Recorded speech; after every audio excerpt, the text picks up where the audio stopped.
Rapper Quavo allegedly failed to pay, now this is what TMZ say, a massive seven-figure tax. Quavo went from rich to completely broke overnight, and his reaction to it is honestly painful to see. Reports claim he was hit with a $3 million federal tax lien, and the IRS has placed claims on everything he owns until the debt is cleared. So, what really went down? Let's break it all apart. What the IRS filed, and why it feels serious. January 2026, the IRS shows up for Quavo. No warning signs, no gentle reminder, just a full federal tax lien filed against Quavious Kiat Marshall in the state of Georgia. According to paperwork first obtained and reported by TMZ on March 4, 2026, the IRS claims Quavo failed to pay his federal income taxes for 3 straight years. The total amount they want back is $2,912,644.33.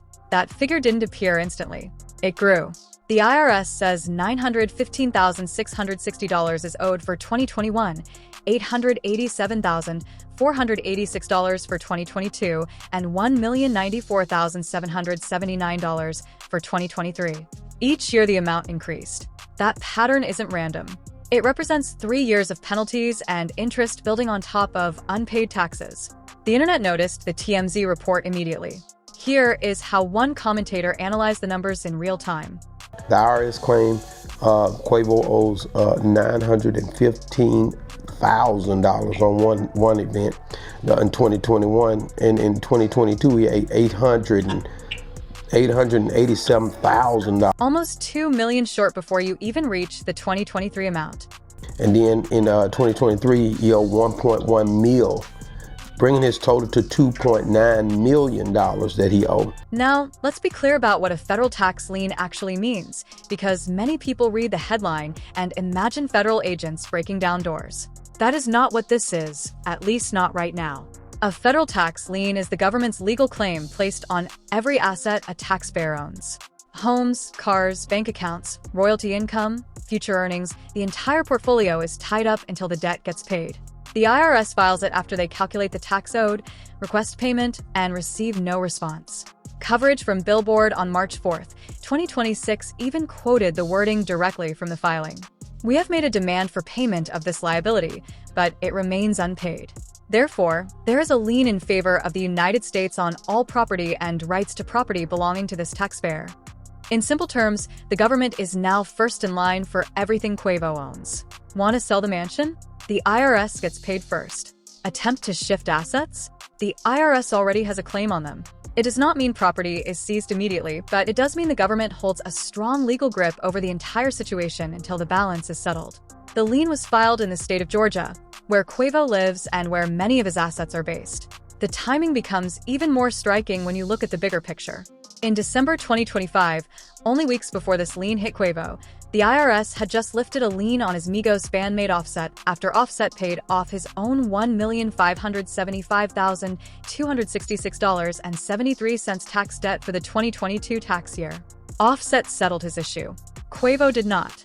That comparison did not go unnoticed by anyone following the story. First, it was Offset owing the IRS, and Offset settled his debt to the IRS, and now one man from the same crew paid off his bill. The other let it slide, and now it's part of the public record. Uncle Sam is saying to Quavo, hey, how are you doing? You need to pay us what you owe. As of March 2026, Quavo and his team have remained completely silent. No statement, no dispute, and no confirmed payment plan. The lien is active and sitting in the public record. The filing shows what he owes. But the real question is whether the money is actually available to cover it. And that answer is more complicated than the headline suggests. Assets, net worth, and what the lien is truly touching. The first thing everyone asks when they see a $3 million tax lien on a rapper's name is simple. Does he actually have the money? On paper, the number looks manageable.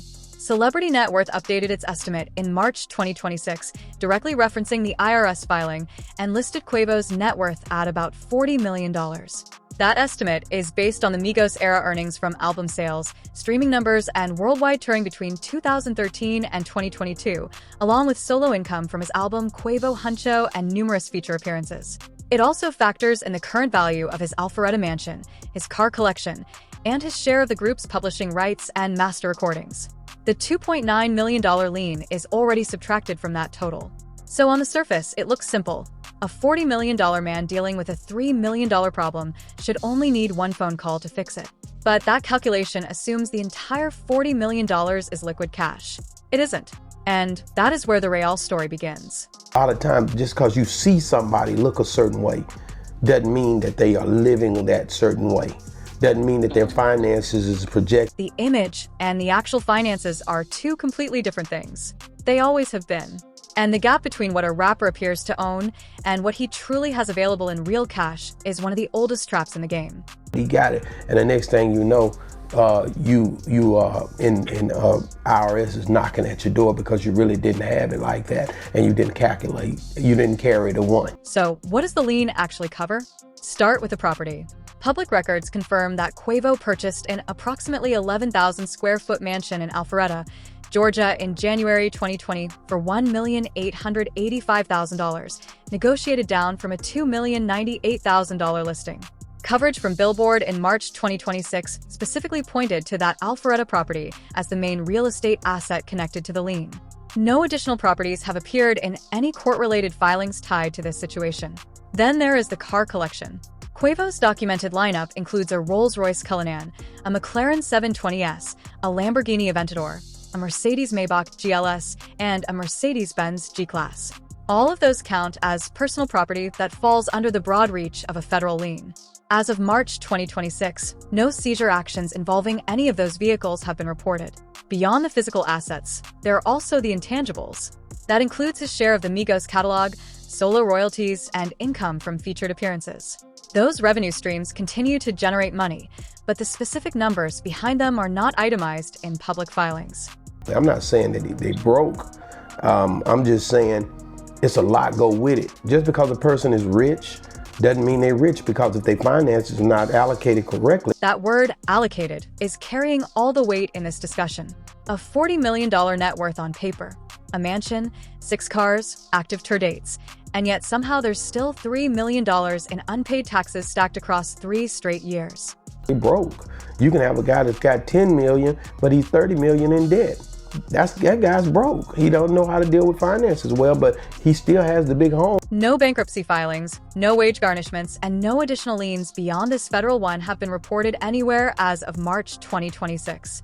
Quavo is still set to headline the Mad Island Festival in St. Martin later in March 2026, so touring income is still flowing. The picture is clear. Real assets, active cash flow, and a nearly $3 million federal claim sitting unresolved long enough for 3 separate tax years to accumulate. How that happens, how 3 years of unpaid taxes stack up without detection, traces directly back to who Quavo had managing his money. And that story has receipts, legal disputes, mismanaged fees, and a history of being played. The IRS lien didn't appear out of nowhere. It's the latest entry on a ledger of financial and legal exposure that has been building for years, and a significant portion points to the people Quavo trusted with his finances. The clearest example goes back to 2020. On July 15, 2020, Quavo, Offset, and Takeoff filed a lawsuit in California Superior Court against their longtime attorney, Damon Granderson, and his firm, alleging professional malpractice, breach of fiduciary duty, and unjust enrichment. The accusations were explicit. Granderson, who also represented their label, Quality Control Music, had allegedly prioritized the label's interests over the artists the entire time. Specific claims included engineering a bad exit deal from 300 Entertainment to Capitol Records in 2017 that reportedly cost the group millions, and mishandling publishing, merchandising, and performance rights in ways that consistently benefited the label rather than the artists. They called it what it was: millions of dollars taken from them. Then, on February 3, 2021, they dropped the entire case with prejudice, meaning it cannot be refiled. No settlement was ever publicly announced. Pierre P. Thomas dismissed the original allegations as nonsense. The case was buried without any publicly confirmed recovery. That whole episode provides context. At the height of Migos' commercial peak, the people managing their financial affairs may have been working against them the entire time. Been doing the right thing. He just got people that's stealing from him, and whoever's supposed to handle the taxes ain't paying them, and they were stealing, so they just pocket the money. This isn't just conjecture.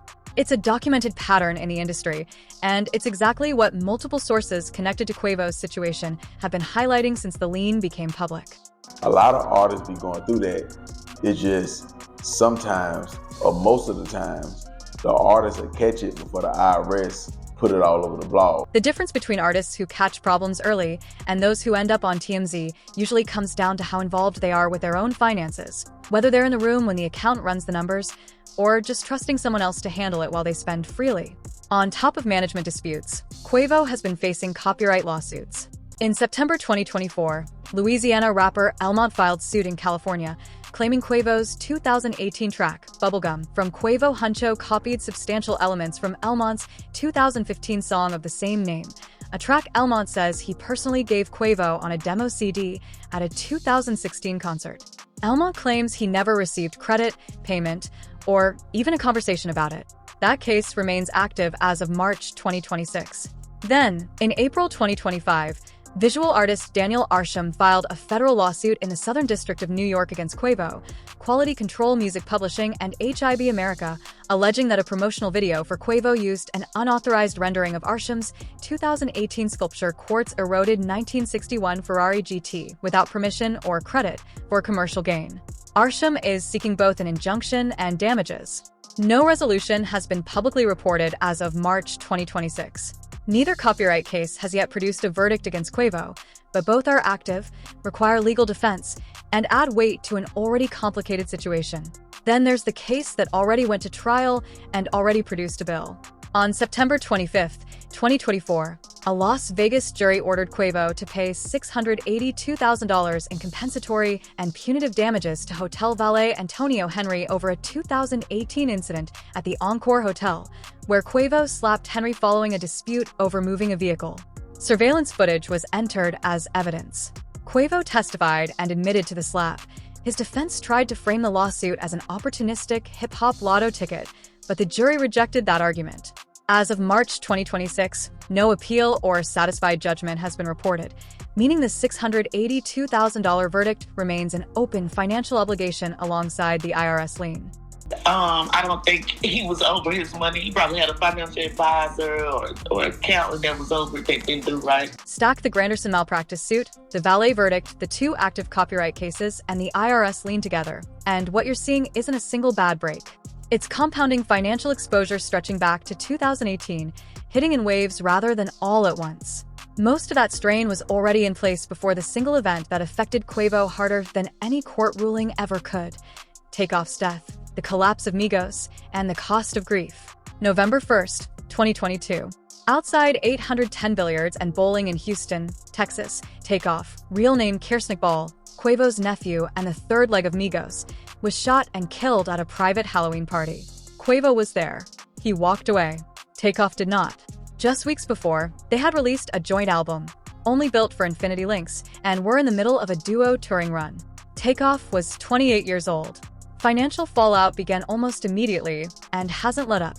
In June 2023, Takeoff's mother, Titania Patrice Davenport, filed a wrongful death and negligence suit in Harris County District Court against the operators of 810 Billiards, claiming the venue failed to provide adequate security despite knowing high-profile names were present, directly contributing to the shooting. The suit seeks over $1 million in damages.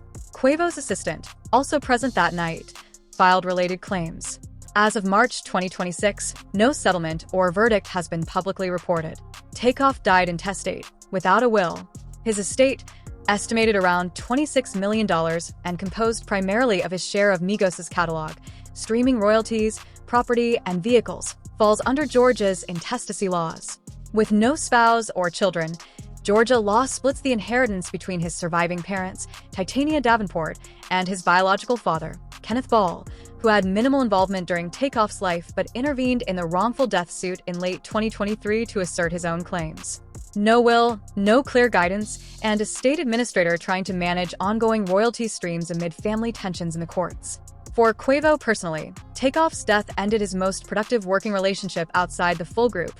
No more duo shows, no more collaborative releases. Touring income that had partially replaced peak Migos revenue vanished overnight. Offset described the impact that loss had on the possibility of continuing the group's momentum. Then RP my brother, man, we took the biggest loss I ever, and like people don't understand, like personally losing a bro. This is a man talking about losing his cousin, but the professional reality beneath that grief is very real as well. At their peak, Migos were pulling in over $30 million from touring alone during the Culture Tour run from 2017 to 2019. After 2021, group touring ended. After Takeoff's death, even the duo format was no longer an option.